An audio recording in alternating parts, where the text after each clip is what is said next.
They were told they were racially inferior. They were told they lacked the intelligence to handle modern fighter aircraft.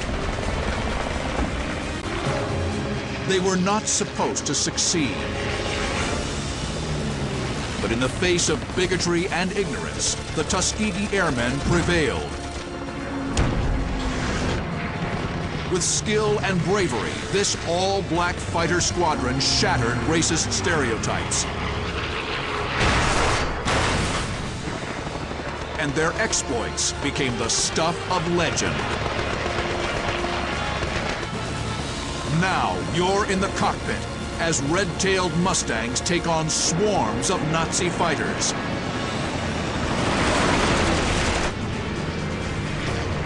Experience the battle. Dissect the tactics.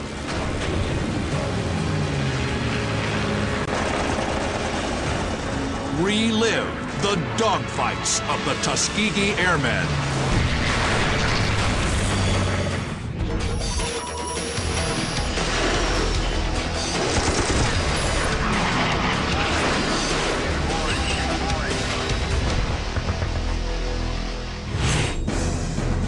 July 18, 1944. 66 red-tailed Mustangs of the 332nd Fighter Group, the Tuskegee Airmen, soar over the Po River Valley in northern Italy. Their mission? Escort B-17 Flying Fortresses on their way to bomb an airbase in Memmingen, Austria. Flying with 302 Squadron is Captain Wendell Pruitt and his wingman, Lieutenant Lee Archer. Pruitt was my man. That's it. If he had gone to hell, I would have followed him. Pruitt and Archer are known as the Gruesome Twosome. Pruitt, a gifted and supremely confident fighter pilot. Archer, a loyal wingman with great skill and determination of his own. We used to fly above the bombers and sort of weave over them because we were a little faster than them and were a little higher, less resistance. Suddenly, someone calls out enemy aircraft at 3 o'clock low. Heading for the bombers, a single flight of 4 Me-109s. The Gruesome Twosome are sent into action. Archer follows Pruitt through a wide, swooping turn. The purpose of me being a wingman, I always thought, was to keep Pruitt's back end from getting trouble. Pruitt singles out one of the Me-109s. The German spots the danger and brakes. The Mustangs turn in pursuit, straining against the pull of G.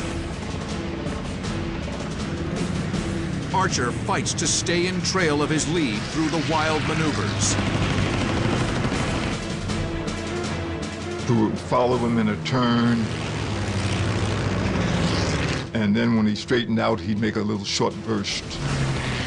Tracers streak past the 109. The German brakes. The Gruesome Twosome stick with him, but soon Archer senses that something is wrong. The other aircraft straightened out 3 times, and Pruitt didn't fire. And so I pulled up next to him and said, you know, what's going on? Pruitt signals that his guns are jammed. He motions for Archer to take the lead.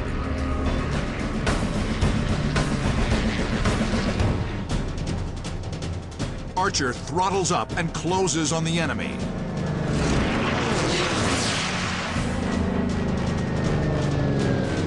The 109 jinks and dives, but to no avail.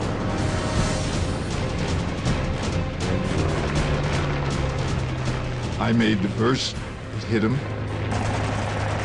Then the second burst hit in his right wing, and he bailed out. It is Lee Archer's first victory. I circled him until he landed. And he was standing there with his chute, and I came down over him. I wiggled my wings first and then pulled up into the slow roll before I turned off. It was all about how I thought about aerial combat in those times. But back with the rest of the 332nd, the fight is still raging.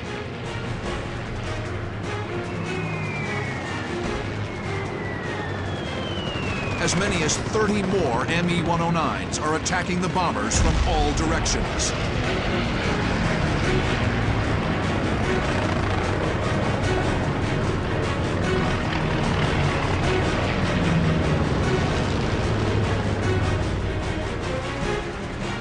Lieutenant Clarence Lucky Lester hears his flight lead call over the radio.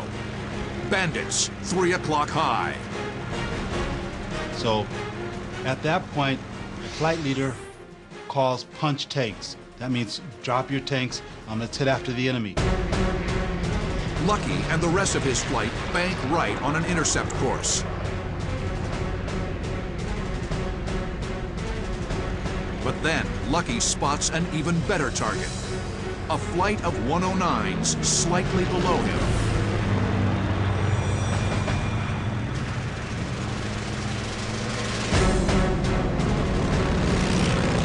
That training kicks in and reflexes take over, and you're an animal and you're out for the kill. You're on the hunt. You're going to get it done. The Germans have not yet spotted him.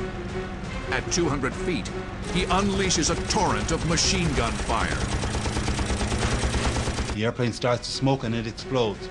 Pieces are flying all over, debris coming at him, he's dodging the debris. Lucky bobs and weaves through the flaming wreckage.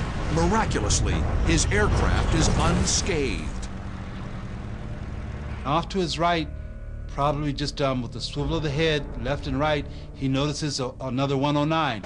He peels over to the right, gets behind this second 109, and he gives him the works.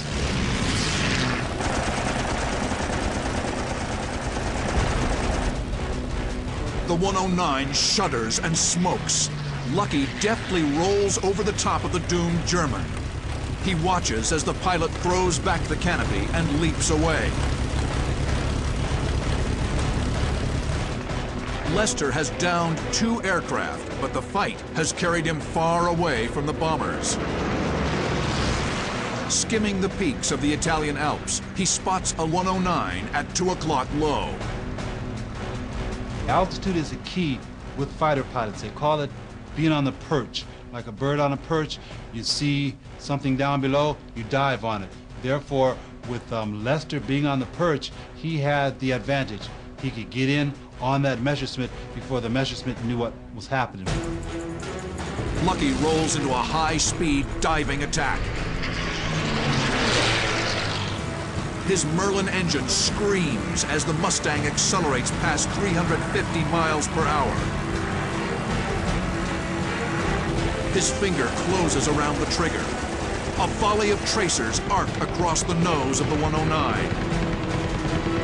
The German brakes hard, rolling inverted in an attempt to evade the American. But the move is ill-advised. He's far too low. Lucky Lester watches in stunned amazement as the 109 slams into a hillside.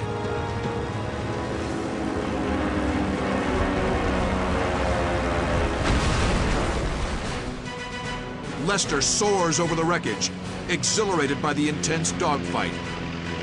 Alone, he's accounted for 3 enemy aircraft.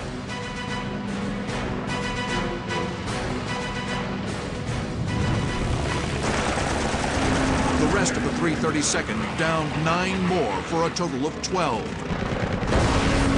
Their most successful day of air combat to date.